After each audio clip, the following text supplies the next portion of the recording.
be able to learn more about native plants here and identify. These are some really good field guides. Wildflowers of the Texas Hill Country by Marshall Enquist, and Wildflowers of Texas by Gayata. I will butcher that name, last name. And also there's an iNaturalist app that you can download on your phone that I use a lot when I don't want to carry around some books in my backpack. But I brought them just in case we want to play with them. So.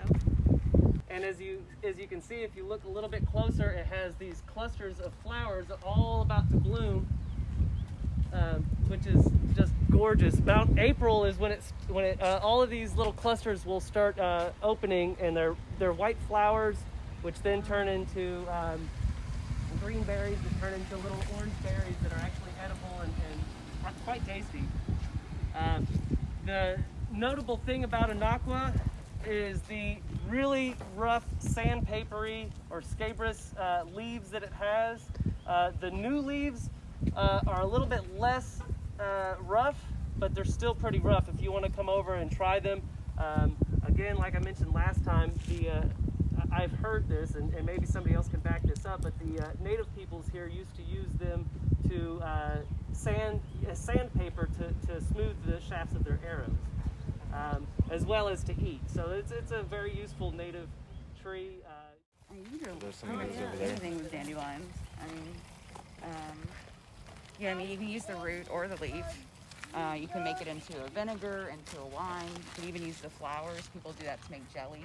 Or I've even seen people come up with like champagnes that are homemade that are really cool.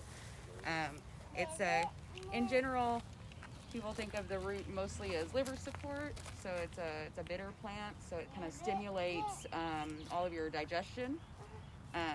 And the leaves are most often used more as like a diuretic, eliminative kind of thing. So for kidney support. Sorrel, it's got the yellow flower that's going to bloom on it.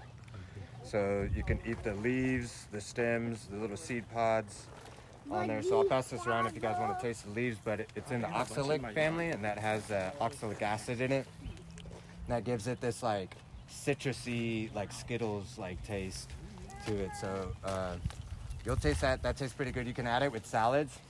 One thing you got to kind of keep in mind is that oxalic acid can be too much for the body. Sometimes it'll cause a stomach ache. So the rule of thumb is never eat more than like a palmful. So eat it in a salad with distribution, and then don't eat it for a couple of days there. You can tell because some of that family has a heart-shaped leaf. It's 3 heart-shaped leaves. People think of that as the shamrock and stuff, but it's not to be confused with the clover, which is clover is this, which is also a yellow flower on there, but it's got 3 oval-shaped leaves.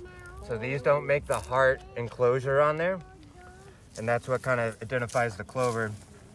And the other thing about clover too is it's nitrogen fixing. So these little nodules right here on the clover, I'll pass that around. These little nodules, whenever they get pink, they're holding nitrogen that they pulled out of the air.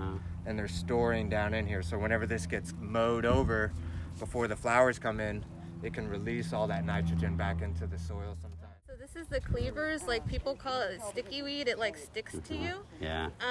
We just talked to a couple of people, and they were like, "Oh, you could use that." And it's like, yeah, it's a lymphatic herb. It helps with your lymphatic system, and Heidi definitely knows more about that stuff.